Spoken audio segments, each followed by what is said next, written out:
সুকান্ত মজুমদার জানালেন বিয়ের শুভেচ্ছা এবং শুভকামনা জানাতে তিনি এসেছিলেন দিলীপ ঘোষের বাড়ি। সন্ধেবেলা আইনিভাবে বিয়ে করবেন দিলীপ ঘোষ। দিলীপ ঘোষের মাকে প্রণাম করে শুভেচ্ছা জানিয়েছেন তিনি। মায়ের আবদার মেনেই দিলীপ ঘোষ বিয়ে করছেন। শাড়িসহ বিয়ের জন্য যা যা লাগে তা উপহার দিয়েছেন দিলীপ ঘোষকে। আপনারা বহু রাজনৈতিক ব্যক্তিত্বের বিয়ে দেখেছেন, যদি বলেন প্রিয়রঞ্জন দাসমুন্সির বিয়ে দেখেছেন, আপনারা ইন্দ্রজিৎ গুপ্তর বিয়ে দেখেছেন, তিনি আবার ধর্ম পরিবর্তন করে বিয়ে করেছেন। তো বিয়ের মধ্যে অস্বাভাবিক কিছু নেই। রাজনীতিতে যারা থাকে, সামাজিক জীবনে যারা থাকে, তাদের সমাজের কাজ, রাজনীতির কাজ করতে করতে অনেক দেরি হয়ে যায়। যেমন প্রিয়রঞ্জন দার হয়েছিল, অনেক পরে উনি বিয়ে করতে পেরেছিলেন। অনেক রাজনৈতিক ব্যক্তিত্ব আছে যাদের এরকম হয়েছে। তো স্বাভাবিকভাবে আমরা মাননীয় দিলীপ দার এবং তার আগামী নববধূ যিনি আসছেন তাদের আগামী জীবন অত্যন্ত শুভ হোক, ভালো হোক। সবারই জীবনে এটা ব্যক্তিগত ব্যাপার, এটা ব্যক্তিগত পরিসর। আমার সেই জন্য মনে হয় ব্যক্তিগত পরিসরে কারো বেশি না ঢোকাই ভালো। আমরা পার্টির তরফ থেকে শুভেচ্ছা জানিয়েছি এবং তাদের আগামী জীবন সুন্দর হোক, সুখী হোক, এটা আমাদের কামনা। বিয়েটা একদমই ঘরোয়াভাবে হচ্ছে, উনি যেটা আমাদেরকে জানিয়েছেন। আজকে সন্ধ্যাবেলায় সম্ভবত বিয়ে। আমরা শুভকামনা দিতে গেছিলাম, শুভকামনা হয়ে গেছে। বিয়েতে আমাদের থাকা সম্ভব হবে না। আমি নিজে বালুঘাট চলে যাচ্ছি আজকে, যেটা বৈঠকের পর আমার নিজের এলাকায় যাওয়ার বিষয় আছে। তো যারা থাকবে তারা এক দুজন খুবই ক্লোজ যারা, তারাই আসবে। কিন্তু সংঘের প্রচারক দিলীপ দা সেই জায়গায় না, এখানে আপনাদের ভুল হচ্ছে।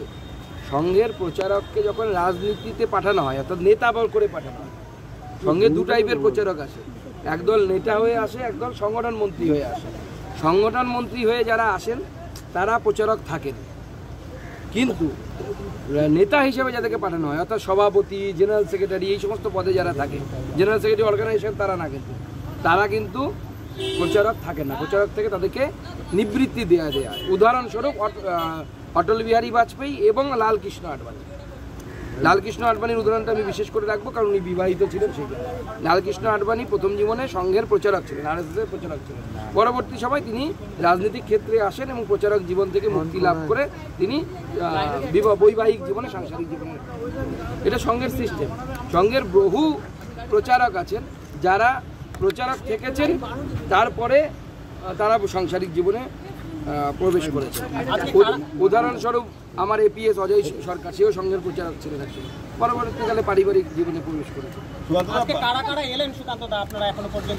আমরা সবাই এসেছিলাম, সবাই পার্টির যারা বড়, সুনীল বনসাল থেকে শুরু করে, মঙ্গল পাণ্ডেজি থেকে শুরু করে, অমিতাভ চক্রবর্তী, সতীশ ধন, অমিত মালব্য আসতেন, উনি রাস্তায় দেরি হয়ে গেছে, উনি পৌঁছতে পারেননি।